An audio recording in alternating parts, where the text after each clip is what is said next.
Okay, we're back.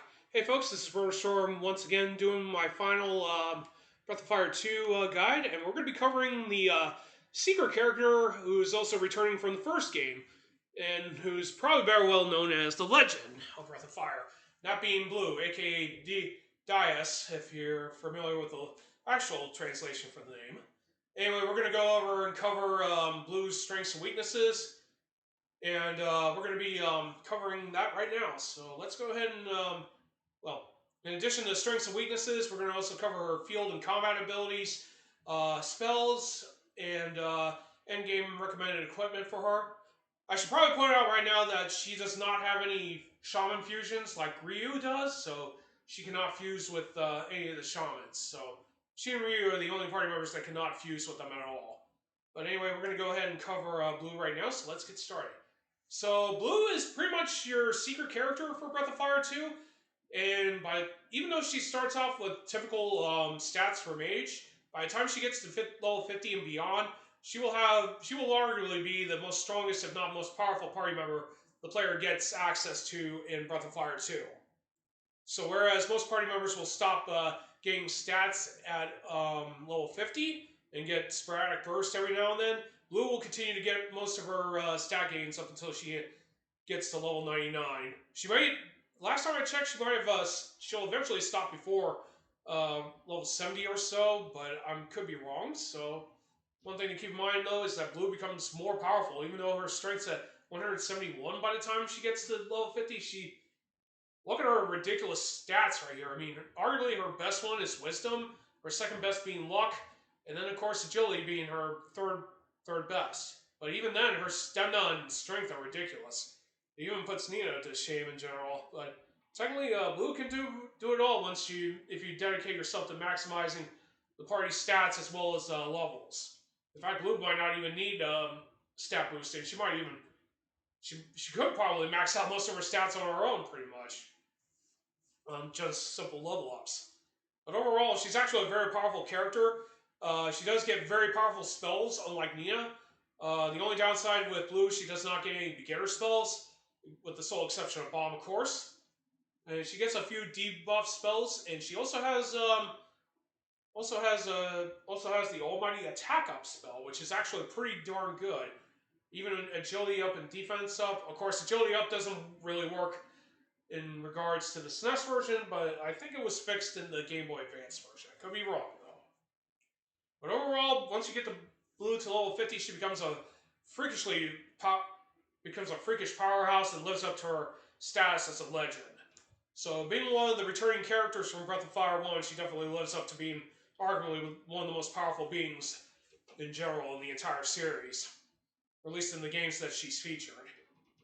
So anyway, let's go over her field and combat abilities. So like Cat and Bow, she can also hunt as well, but she doesn't get meat or anything for defeating enemies. What it does is that if you do get any items dropped from these creatures, you'll get charcoal instead.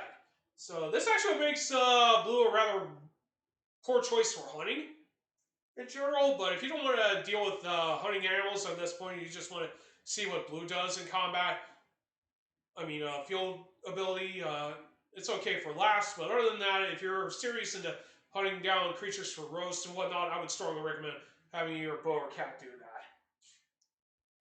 So now we've gone over Blue's field ability, we'll go over her combat ability next. So Blue is very similar to Ryu and Nina in regards to regeneration ability. Um, Blue has the ability called Shed, which allows her to replenish any of her HP she may have lost in combat and restore her to full HP. This is very good to keep her alive. But there is a con from what I read. I don't know if that's true or not, but every time she does Shed, her defenses get lowered when she does. So it's probably not a good idea to have her do that every time because she will lose most of her defense power doing this. So it's best to save it for instances where the party's on the verge of being wiped out and you need Blue to be able to party out of there. So we're going to go ahead and showcase Shed.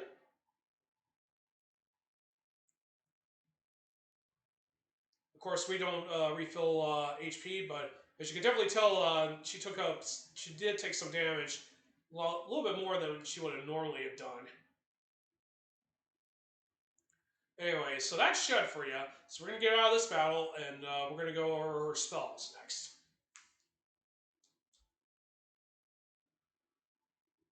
So like Nina, Bleu is pretty much your go-to attacker spell for attack magic, and she, when she joins, she only learns 4 more spells, and all of them being the most powerful elemental spells in the entire game, by the way, which is Fireball, Hail, Missile, and Bolt X. So we're going to go ahead and cover all of her spells here, right here and now. S-Boom is an intermediate lightning spell. This allows you to attack all monsters with this lightning spell for lightning damage, anywhere between 55 to 65, I believe. In terms of damage, it deals more against any enemies that are susceptible to lightning, but deals less against those that are actually strong against it. Bottom, it allows Bleu to hit a single target with for wind damage. This spell will deal anywhere between 35 to 40 so damage, around that range. This will deal more damage to enemies that are susceptible to wind, and deals less against enemies that are strong against it. Flame is another intermediate spell that she gets right off the gate. This will deal anywhere between 65 to 70 damage. It'll deal more if the enemy is susceptible to fire, and deals less when against enemies that are strong against it. Freeze allows you to is an intermediate ice spell that can be used for single targeting. This can damage enemies up to anywhere between 95 to 110 HP. It'll deal more damage against enemies that are weak against ice, and deals less against enemies that are strong against it. Death allows you to instantly defeat one enemy by casting a powerful death spell that will deplete their entire HP regardless of what their HP total is. The spell, of course, will not work against undead foes or spirit enemies and or inorganic monsters like mechanical creatures or golems. So it won't work on all of them, and of course it's useless against bosses. Agility Down is a debuff spell that allows Bleu to basically lower an enemy's agility for the entirety of the battle. Like I said before in other characters' guides, most debuff spells in this game aren't very reliable. It does affect certain monsters, but not all of them. Power Down allows you to do the same thing with Agility Down. It allows you to lower the enemy's strength for the rest of the battle. It's only usable in certain battles, but it won't work against all monsters. Defense Down does the same thing as Agility Down and Power Down, lowers defense of an enemy for the entire battle. And like most enemies, they'll be highly resistant against status elements or effects. So it'll only have a few usages, like using it against the Atomic Sludge on Giant Isle, but a large amount of the monsters will be highly resistant to it. Agility Up in the SNES version is bugged. Under normal circumstances, this would be able to be used to boost up a party member's agility. Unfortunately, for the SNES version, which I'm playing on right now, is virtually unusable, so it's pretty much a placekeeper, if not anything else. If it was fixed, this would have been very nice to have in general. Defense Up allows you to bolster a party member's defense for the duration of the battle, unless they get KO'd. Attack Up is one of the 2 spells that Bleu and Spar get for the game, and this also makes Bleu another reason why she gets picked over Nina most of the time. When this spell is cast on one of your party members, their offense will be temporarily boosted for the rest of combat, unless they get KO'd. Sap, of course, allows you to drain HP off an enemy target. This has very few usages, to be honest, and I cannot say this spell can actually be used properly. Oh, hey, cocky dude. Yeah, I know. I didn't have time to set up the guide, but I will be changing it when I get the highlights. Thank you for stopping by the way. I'm getting through my last guide with Bleu right now, and this will be the last one. I'll have it posted on YouTube right after I get done. Hope your day's been well, and I hope your Thanksgiving's been great, by the way. So anyway, as I was saying about Sap, this attempts to drain HP off of an enemy target. Sometimes it'll drain up to 30 HP. I don't think it drains up any more than that, to be honest. But it has a very low success rate. But it's very handy if you can successfully pull this off with this spell. Drain, of course, can also be used to drain an enemy's AP. This is very good to help Bleu recover her AP, but it might not work against all monsters, just as a forewarning, but it's very useful to help replenish Blue's lagging AP if you need to refill for her. Exit, of course, will be very useful for escaping dungeons. Of course, this is not usable in every dungeon because some dungeons will not let you escape them through exits. So just be forewarned that this is good for most dungeons, but some places like Numafuss Tower, High Fort, or Bando will not let you use exit. Warp, of course, allows you to warp back to any of the visible towns in the entire game. There are a few exceptions like Evrai that you won't be able to go back to. You also cannot teleport to dungeons or places like Wildcat's Restaurant. Those places you cannot return back to by warp, but you can definitely return to any of the towns. Now, of course, if you try to return to Semaphore, you'll be put near the hut near the docks there, rather than being teleported right near the castle in general. Fireball is the first spell that Blue learns on level up. This spell allows you to deal anywhere between 105 to 110, anywhere between 105 and 115 damage. With this spell, this is a very powerful fire spell. It deals more damage against enemies weak against fire, and it deals less against enemies that are strong against it.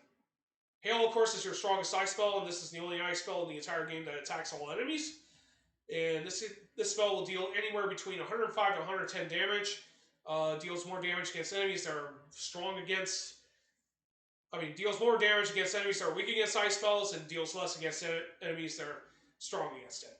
Missile, of course, is your strongest wind spell in the entire game. This spell will deal anywhere between 105 to 110 damage. Deals more against enemies that are weak against the wind magic, and deals less against enemies that are strong against it. Voltex, of course, allows you to deal very strong lightning damage. This is actually one of the more powerful offensive spells in the entire game. Deals anywhere between 150 to 160 damage. This will deal more damage against enemies that are weak against lightning, and deals less against enemies that are strong against it.